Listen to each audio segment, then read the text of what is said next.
BNP গতকাল ২৩৭ জনের যে প্রার্থী তালিকা প্রকাশ করেছে তা নিয়ে প্রতিক্রিয়া হবে, এটাই স্বাভাবিক। এবং প্রতিক্রিয়া হলে বিএনপি কি করবে সেটা কিন্তু গত রাত থেকেই শুরু করেছে। গত রাতেই দেখলাম যে সব তালিকাগুলো প্রকাশ হচ্ছে, নামগুলো আসছে। যেখানেই সমস্যা হচ্ছে সাথে সাথেই বহিষ্কার, এর কোনো বিকল্প নেই। চট্টগ্রামকে আসলাম চৌধুরীকে ঘিরে হচ্ছে, সীতাকুণ্ডে ঘটছে, স্বেচ্ছাসেবক দল এবং যুব দলের 4 নেতাকে বহিষ্কার করছে, আরো কোনো জায়গায় করছে। এবং এটার ক্ষেত্রে সম্ভবত বিএনপি রেডি ছিল যে এরকম ঘটনা ঘটবে, এবং আমরাও জানি যে এটাই সচরাচর হয়। তো অতীতে যেটা ঘটছে তখনকার সময় আর এখনকার সময়ের মধ্যে আকাশ পাতাল তফাৎ। যার কারণে দেখবেন যে বিএনপির মতন বড় দল তার প্রার্থী তালিকা প্রকাশ হবার পর যে পরিমাণ ক্ষোভ বিক্ষোভ হবার কথা সেটা কিন্তু নেই। কারণ অনেক আলাপ আলোচনা করতে করতে এবং বার্তা পরিষ্কার, দলের 2টা বার্তা দিছে তারেক রহমান, খেয়াল করেন, আমার এখনো মনে আছে, এবং ওইটাই যথেষ্ট ছিল। যারা আসছে তাদেরকে বলা হয়েছে যে মানে নমিনেশন তো একাধিক জনকে দেওয়া যাবে না, একজনকেই দেওয়া হবে। তাহলে বাকি জনরা কি করবে? তারা কি মানে বিক্ষোভ করবে? তারা কি দলের বিরুদ্ধে চলে যাবে? যদি যায় তাহলে তারা কেমন? তার উদাহরণ হিসেবে তিনি 2টা উদাহরণ আনছে। একটা হলো আদালতের, যে আদালতে এক সন্তানকে নিয়ে যখন বিরোধ হলো তখন বলা হলো যে তাহলে বিচারক বলল যে আপনারা 2জনই যখন নাকি এই সন্তানের মা বলছেন, তাহলে সন্তানকে কেটে 2 টুকরো দিই। তা আসল মা যে সে চিৎকার করে উঠলো যে না, সন্তানকে কাটার দরকার নেই, ওই যে নারী দাবি করছে তাকে দিয়ে দেন, আমাকে মাঝে মধ্যে একটু দেখার সুযোগ দিলেই হবে। তো সেই কথাই তিনি বলছেন যে তাহলে কি দল টুকরো টুকরো হবে নাকি ঐক্যবদ্ধ থাকবে, এক থাকবে? কারা এক রাখতে চায়? তখন কিন্তু সবাই এক বাকে বুঝে গেছে যে একজন তো পাবেই, 2জনকে তো দেওয়ার সুযোগ নেই।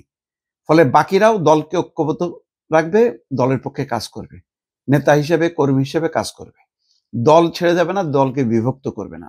প্রকৃত মা যেমন দলকে বিভক্ত করতে চায় না, তেমনি প্রকৃতভাবে যারা বিএনপিকে ভালোবাসে, দলকে ভালোবাসে, তারা বিভক্ত করবে না।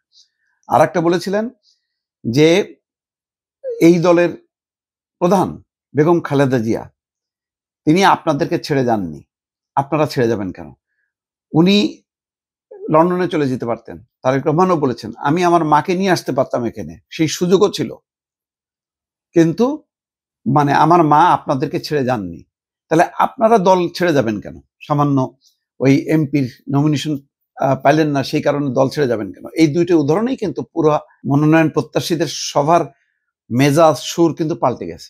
তারপরও মানে যেখানে যেখানে বিক্ষোভ হয়েছে সেখানেও কিন্তু সিদ্ধান্ত হয়েছে যে এই ব্যাপারে কোনো ছাড় নেই। সাথে সাথে মানে দলের যে শৃঙ্খলা রক্ষা করার জন্য যা যা করা দরকার, সাংগঠনিক ব্যবস্থা নেওয়া দরকার, সেটা করছে। তো এখানে দেখা যাচ্ছে যে সীতাকুণ্ড এলাকায় সেখানে মানে খুবই অতিরিক্ত রকম বাড়াবাড়ি করছে কিছু নেতা কর্মী। দলের সাবেক যুগ্ম মহাসচিব আসলাম চৌধুরীর মনোনয়ন না পাওয়াকে কেন্দ্র করে ঢাকা চট্টগ্রাম মহাসড়ক অবরোধ এবং টায়ারে অগ্নিসংযোগ, এবং রেল লাইনের যেই পাত সেখানে আগুন ধরায় দিয়েছে, 4 ঘন্টা বন্ধ ছিল।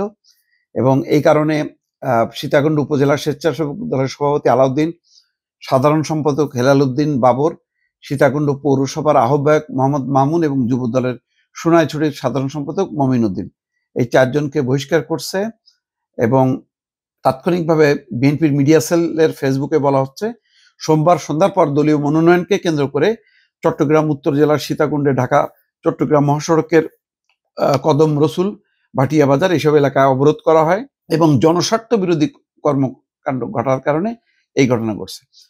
অবশ্য এখানে আসলাম চৌধুরী তিনি নিজেও আহ্বান জানিয়েছেন এবং ফিরেছেন, এবং রাত্রে 11টার পর তারা সরে গেছে। কিন্তু এর মধ্যে যেটা হয়েছে, ঢাকা চট্টগ্রাম মহাসড়কের ভাটিয়াপাড়ি, সলিমপুর সহ বিভিন্ন স্থানে টায়ার জ্বালিয়ে বিক্ষোভ করেন এবং রাত 9টার দিকে ভাটিয়ারি রেল স্টেশন এলাকায় রেল লাইনের উপর কাঠের স্লিপার তুলে আগুন ধরিয়ে দেওয়া হয়, ফলে রেল চলাচল বন্ধ হয়ে যায়। এই সময় তারা নানা রকম স্লোগান বিক্ষোভ করে। রাত 11টার দিকে আসলাম চৌধুরীর পক্ষে বিক্ষোভ নেতা কর্মীদের সরে যাওয়ার নির্দেশ দেওয়া হয়। তারপরে হয়। তা এই উচ্ছৃঙ্খল ঘটনাটাকে দ্রুত বেগে দল স্টেপ নিছে। আসলাম চৌধুরী নিজেও আহ্বান জানাইছে, তারপর শোনে নাই।